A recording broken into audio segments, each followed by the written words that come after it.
Crop talk your on YouTube channel and I am Himanshi once again with you. और आज का ये जो वीडियो है बहुत ही ज़्यादा इंटरेस्टिंग होने वाला है, क्योंकि आज के इस एक्सपेरिमेंट या आज के इस वीडियो में हम जानेंगे कि ग्रिफिथ का जो ट्रांसफॉर्मेशन एक्सपेरिमेंट था वो क्या था, और ग्रिफिथ के एक्सपेरिमेंट से कैसे प्रूव हुआ कि DNA as a genetic material ही वर्क करता है। तो अब ग्रिफिथ के एक्सपेरिमेंट से प्रूव करना है हमें कुछ, तो पहले हमें ग्रिफिथ का एक्सपेरिमेंट जानना होगा। और ग्रिफिथ का एक्सपेरिमेंट क्या था? ग्रिफिथ का एक्सपेरिमेंट था ट्रांसफॉर्मेशन एक्सपेरिमेंट। ओके, जिसको हम बोलते हैं ग्रिफिथ ट्रांसफॉर्मेशन एक्सपेरिमेंट। तो सबसे पहले हम जान लेते हैं कि ट्रांसफॉर्मेशन क्या होता है, क्योंकि ग्रिफिथ का एक्सपेरिमेंट किस पर था? ट्रांसफॉर्मेशन पर था। ओके, तो देखते हैं पहले कि ट्रांसफॉर्मेशन क्या होता है। ट्रांसफॉर्मेशन एक प्रोसेस है जिससे क्या होता है, नेक्ड डीएनए, ठीक है, क्या हो रहा है, नेक्ड डीएनए ट्रांसफ़र हो रहा है from donor bacterial cell to recipient bacterial cell without any carrier. मतलब क्या हुआ इसका, ये एक बैक्टीरियल सेल है, यहाँ पर दूसरी बैक्टीरियल सेल है। इस बैक्टीरियल सेल का जेनेटिक मटेरियल इस वाली बैक्टीरियल सेल में ट्रांसफ़र हो रहा है विदाउट एनी कैरियर, यानी कि बीच में कोई भी इंटरमीडिएट नहीं यूज़ होगा। डायरेक्टली क्या होगा, जेनेटिक मटेरियल ट्रांसफ़र हो जाएगा इन्वायरमेंट के थ्रू। ओके, कोई भी इंटरमीडिएट यहाँ पर यूज़ नहीं हो रहा है। तो ये क्या होती है, जो जिस सेल से ट्रांसफ़र होता है उसको हम डोनर कहते हैं, और जिस सेल में होता है वो होता है क्या, रिसिपिएंट सेल। डिटेल प्रोसेस में ट्रांसफॉर्मेशन का पहले ही डाला हुआ है, ओके, बोर्ड के थ्रू, ओके, जिसे मैंने आपको बोर्ड पर समझाया था। ओके, मैं नीचे लिंक डिस्क्रिप्शन में डाल दूँगी, आपको वहाँ से मिल जाएगा। ओके, तो डायरेक्टली हम बात करते हैं ग्रिफिथ के एक्सपेरिमेंट की। जो फर्स्ट एविडेंस था बैक्टीरियल ट्रांसफॉर्मेशन का, वो डिमॉन्स्ट्रेट किया था बेसिकली ग्रिफिथ ने, जिनका पूरा नाम क्या था, फ्रेडरिक ग्रिफिथ, इन 1928। उन्होंने क्या किया था, 2 स्ट्रेन्स यूज़ किए थे, किसके, स्ट्रेप्टोकोकस निमोनी के। एक कैसा था, कैप्सुलेटेड था, और एक नॉन कैप्सुलेटेड था। ओके, जो कौन सा स्ट्रेन था, स्मूथ स्ट्रेन था, कैप्सुलेटेड, ठीक है। कैप्सूल कैसा था, स्मूथ था और विरुलेंट, मतलब कि कैसा था, पैथोजेनिक था, डिजीज़ कोज करने की एबिलिटी रखता है।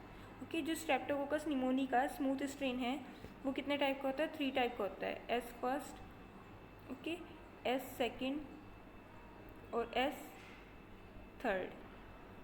ओके, ऐसे ही जो रफ स्ट्रेन होता है, यानी कि नॉन कैप्सुलेटेड, उसको हम क्या कहते हैं, रफ स्ट्रेन कहते हैं या फिर आर टाइप कहते हैं।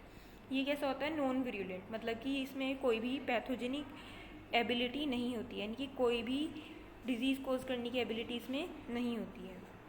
तो ये भी कैसे होते हैं, 3 टाइप के होते हैं, R first, R second and are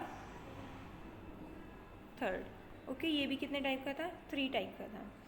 अब जो ग्रिफिथ थे उन्होंने अपने एक्सपेरिमेंट के लिए कौन कौन सा यूज़ किया था, आर सेकेंड, जो कि कैसा था, नॉन विरुलेंट।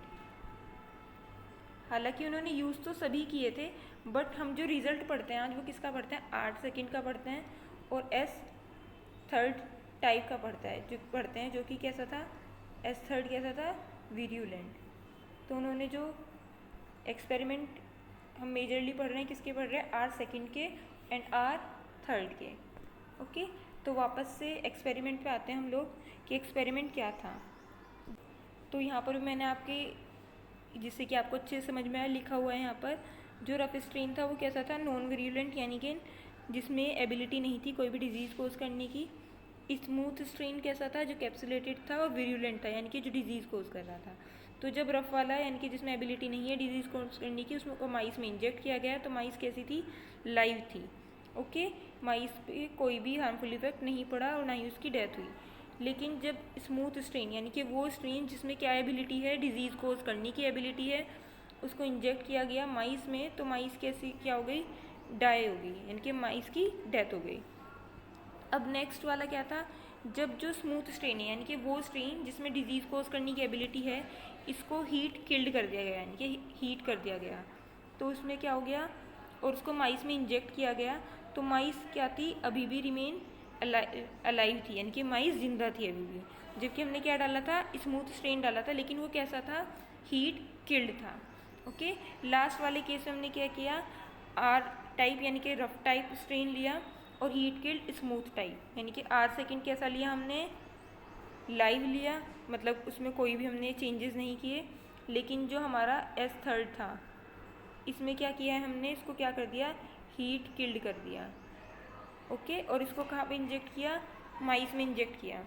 तो होना क्या चाहिए था, क्योंकि जो रफ स्ट्रेन है वो भी कैसा है, नॉन विरुलेंट है, और इस टाइप को हमने क्या कर दिया, हीट किल कर दिया है, जैसे कि इस केस में किया था। तो अब जो रिजल्ट मिलना चाहिए था उसमें माइस क्या होनी चाहिए थी, जिंदा होनी चाहिए थी, वो लाइव होनी चाहिए थी। लेकिन रिजल्ट क्या मिला हमें कि जो माउस था या माइस थी वो क्या हो गई है, उसकी डेथ हो गई है। तो ये जो रिजल्ट था वो क्या हो गया था, बहुत अलग था एक्सपेक्टेड रिजल्ट से। तो क्योंकि उस टाइम पे जितनी भी चीज़ें नोन थी, क्योंकि उस टाइम पे नहीं पता था कि डीएनए ही एज ए जेनेटिक मटेरियल काम करता है, तो ग्रिफिथ को क्या लगा कि कुछ ऐसा है, इट मे बी प्रोटीन और मे बी कार्बोहाइड्रेट और मे बी डीएनए और any other thing which can be क्या हो रही है, ट्रांसफ़र हो रही है एक जनरेशन से दूसरी जनरेशन से, या फिर आर टाइप में से कुछ एस टाइप में ट्रांसफ़र हुआ है ना। इसी वजह से जो ये माइस है या दूसरा वाला माउस है वो क्या हो गया है, यस पैथोजेनिक बन गया है, विरुलेंट बन गया है। लेकिन वो ये नहीं बता पाए थे कि जो यहाँ पर डीएनए है वो ट्रांसफ़र हुआ है, ओके। तो देखते हैं फिर कैसे पता चला ग्रिफिथ एक्सपेरिमेंट से कि DNA as a genetic material work करता है। तो ये बताया था किसने, Avery, MacLeod and McCarty experiment से। इन्होंने बताया था 1944 में, okay. After some years of Griffith experiment approx 16-17 years बाद इन्होंने क्या बताया था कि यही जो डीएनए है, ओके, वही क्या है, जेनेटिक मटेरियल है। कैसे बताया था इन्होंने भी सेम एक्सपेरिमेंट किया जैसा कि ग्रिफिथ ने किया था, ओके। इन्होंने भी वही स्ट्रेन्स लिए, S third type and R second type, but इन्होंने जो रिजल्ट था लास्ट वाला जिसमें इन्होंने क्या किया था, एस थर्ड को हीट किल किया था और आर सेकेंड को उसमें मिक्स किया था, और रिजल्ट में माइस क्या हो गई थी, डेड हो रही थी माइस। तो ये रिज़ल्ट इनके लिए बहुत अनएक्सपेक्टेड था। तो इन्होंने जब जो स्ट्रेन मिला उसमें इन्होंने क्या देखा, जब ये जो डाइड माइस थी इसमें इन्होंने क्या देखा कि जो स्ट्रेन था वो रियल में किसका था, अभी जो स्ट्रेन मिला है वो S13 का मिला है। तो अभी भी इनको नहीं पता था कि ये डीएनए ट्रांसफ़र हुआ है, आरएनए ट्रांसफ़र हुआ है, कार्बोहाइड्रेट ट्रांसफ़र हुआ है, कुछ और ट्रांसफ़र हुआ है। तो इन्होंने क्या किया, अब प्रोटीन कुछ एंजाइम्स यूज़ किए। क्या यूज़ किए इन्होंने, कुछ एंजाइम्स यूज़ किए,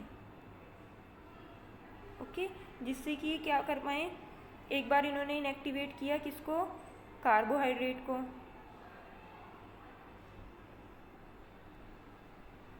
एक बार किया इन्होंने डीएनए को, एक बार किया प्रोटीन को,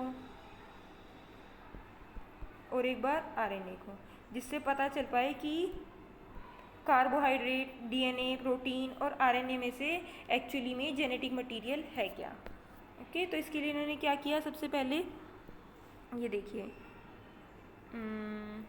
ये थोड़ा यहाँ पर प्रॉब्लम कर रहा है जूम होने में, ये इमेज थोड़ी ब्लर है तो मैं आपको इसको एक्सप्लेन कर रही हूँ, ओके। ये वैसे मैंने इंटरनेट से ली है, नॉन कॉपीराइटेड इमेज, आप चाहे तो वहाँ पर से इसको इमेज को लोड करके भी देख सकते हैं, ओके। तो ये है sugar coated broken down with enzyme. इनके जो शुगर कोट था वो क्या हो गया, इन्होंने क्या कर दिया, उसको ब्रेक कर दिया, ठीक है, with the help of enzyme. तो पहले केस में इन्होंने क्या किया है, जो शुगर है उसको क्या कर दिया, इनएक्टिवेट किया है by the help of enzyme.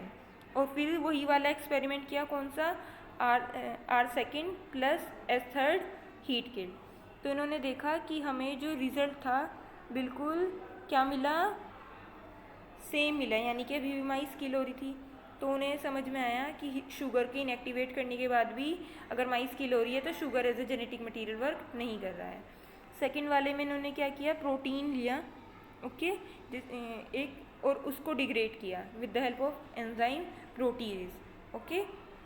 और फिर उन्होंने जब रिजल्ट देखा आफ्टर ट्रांसफॉर्मेशन, जब इन्होंने वही एक्सपेरिमेंट किया, आर सेकेंड स्ट्रेन और heat killed R S third strain, तो इन्होंने क्या देखा रिजल्ट में, protein is not the transforming principle, यानी कि प्रोटीन क्या नहीं है, as a genetic material work नहीं कर रहा है और ना ही वो ट्रांसफॉर्म का वर्क कर रहा है।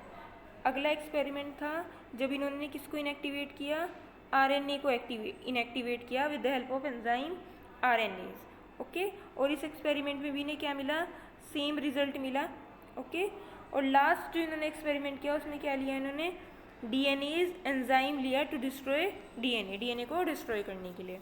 और इन्हें क्या पता चला, DNA is a transforming principle, क्योंकि इस बार जो रिजल्ट था वो क्या था, एज एक्सपेक्टेड नहीं था। यानी कि इन्होंने R2 और R3 स्ट्रेन को जो मिलाया था, तो माइस क्या हो रही थी, हर बार मर रही थी, इस बार क्या थी, अलाइव थी। तो इन्हें पता चल गया कि अगर हम डीएनए को ही ख़त्म कर रहे हैं तो कुछ भी ट्रांसफ़र नहीं हो रहा है। तो इस एक्सपेरिमेंट से इन्हें पता चल गया था कि वो चीज़ जो एक बैक्टीरिया से दूसरे बैक्टीरिया में ट्रांसफ़र हो रही है वो क्या है, रियल में डीएनए होता है। क्या होता है वो, डीएनए होता है, क्योंकि शुगर को इनएक्टिवेट करने पर माइस किल नहीं हुई, प्रोटीन को इनएक्टिवेट करने पर नहीं हुई, आरएनए को इनएक्टिवेट करने पर नहीं हुई, तो वो क्या था, रियल में डीएनए था। तो जो हम ग्रिफिथ, क्योंकि उन्होंने ही ये प्रोसेस को इनिशिएट किया था जिससे डीएनए जो है हम प्रूव कर पाए थे, DNA as a genetic material. Okay. वो किसने किया था, रियल में इनिशिएट किसने किया था, ग्रिफिथ ने किया था। लेकिन उसको जो प्रॉपर एक्सप्लेनेशन दिया था वो किसने दिया था, अवेरी, मैकलोड एंड मैकार्टी ने। ओके। तो ये था छोटा सा वीडियो जिसमें मैंने आपको बताया। बाकी का जो प्रॉपर एक्सप्लेनेशन दिया था वो मतलब ग्रिफिथ के बाद जो दूसरे पर्सन जिन्होंने प्रूव किया था DNA as a genetic material, वो हर्श एंड चेस का एक्सपेरिमेंट था। ओके। तो ये था छोटा सा वीडियो। आई होप कि आपको पसंद आया होगा और आपको बहुत कुछ जानने के लिए मिला होगा। अगर ये वीडियो आपके लिए आपको अच्छी लगी, आपके लिए हेल्पफुल रही, तो आप उसको ज़्यादा से ज़्यादा शेयर कीजिए। इस वीडियो को लाइक करना तो बिल्कुल भी मत भूलिए, और साथ ही साथ इस चैनल को भी सब्सक्राइब कीजिए ताकि फ्यूचर में भी आपको ऐसे ही वीडियो मिलते रहें। और अगर आप चाहते हैं कि फ्यूचर में भी आपके लिए ऐसे ही वीडियो बनाऊँ, तो आप मुझे कमेंट सेक्शन में बताइए, और साथ ही साथ बताइए कि ये वीडियो भी आपको कैसा लगा। ओके। और इस वीडियो को ज़्यादा से ज़्यादा अपने फ्रेंड्स के साथ शेयर कीजिए, और जल्दी से इस चैनल के सब्सक्राइबर्स बढ़ाइए।